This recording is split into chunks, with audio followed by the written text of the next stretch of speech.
So what is the DRD Art MIDI? It is a probabilistic arpeggiator, meaning that I can use probability to control or develop the patterns that come out of it. It's got a few other interesting features, but let's dig into it. So first, what does it do? It allows me to take incoming MIDI data and break it up into an arpeggiated pattern. So if we look at the data that this one is receiving, it's just receiving a minor 7th chord. So if we tab back over, we pop open the arpeggiator tab, I can see the pattern that it's playing. We can have it play the chord, or break that chord up going from bottom to top, or from top to bottom, or random. Let's go back to up. So then from there, we can set the rhythm that this arpeggiates at. And it's designed so that I specify how many of what. So currently I've got 4 quarter notes, or 4. I could set this to give me 8 quarter notes. And now I'm getting 8 quarter notes. Or I could say, let's go back to 5 and give me 5 quintuplets, or 5 equal divisions of my bar. And it always stays locked to our master tempo. So you can hear the metronome that it's lining up back on the downbeat every time. So each step then has 3 settings. We can turn the steps on or off, or back on. I can set how many divisions each step has, anywhere from 1 division up to 8 divisions. So I could set this last step to have 2 divisions, or 8 divisions, or 3. And that's always staying in sync with whatever my master division is there. So then I can also set the probability with which these steps or the divisions occur per every single step.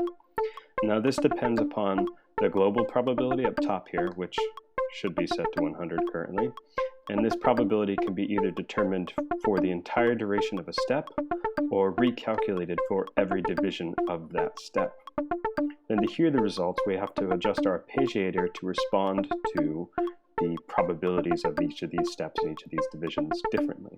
So it can set to control the next step, or the next note, so whether or not the arpeggiator actually moves on to a new note, to respond under several different circumstances. We can either do just the step times the probability, so step controlled by probability, which means that even if there aren't any, or even if there are divisions of that step, it's only going to respond to the step of that step.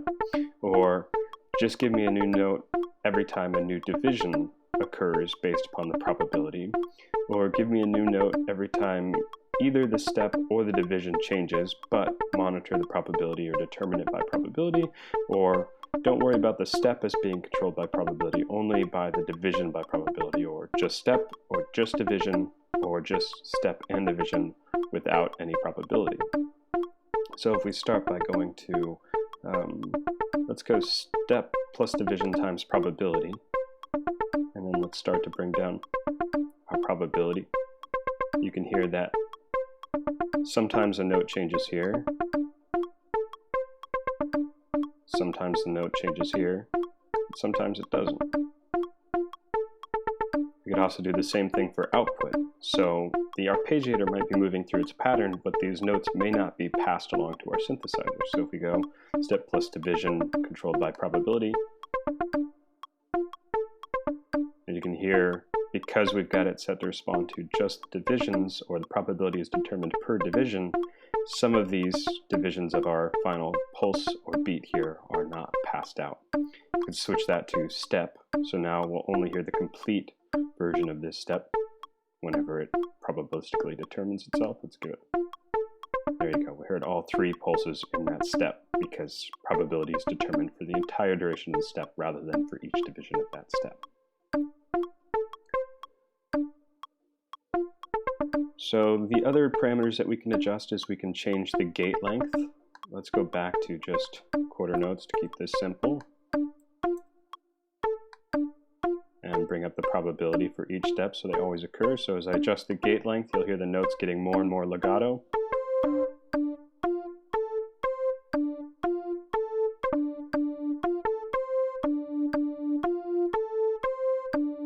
Or more staccato. You can hear some bugs in there, but once it's fixed, it should run appropriately.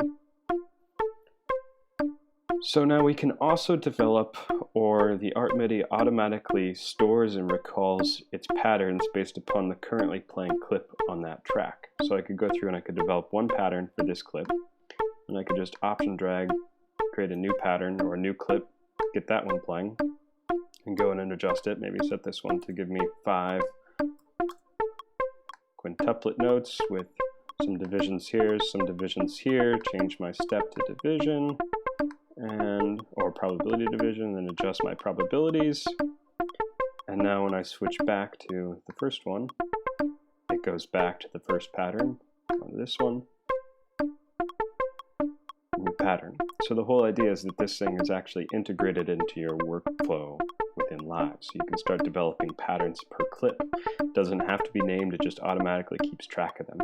If it is named though, it's a little bit easier for it to keep track if you start moving your clips or reorganizing your session view. So other things, just minor details, that if I change the color of my track, maybe the lovely pink, the color of it changes just so as you're navigating through your session, it's a little bit easier to keep track of which pattern you're looking at, and so on. So this is the DRD Art MIDI. It is still very much in beta. You can download it from my website, danielardahan.com. Go to the DRD Devices tab. And let me know what you guys think. Try it out, use it, have fun with it, take it apart, turn it into something that I've never imagined before. But most importantly, help me and others turn this into something cool that we can all use. So, hope you like it. Don't forget to like, subscribe, or comment below with any questions or things that you might think of. And if you really enjoy my work, support me through my Patreon page. All right, thanks.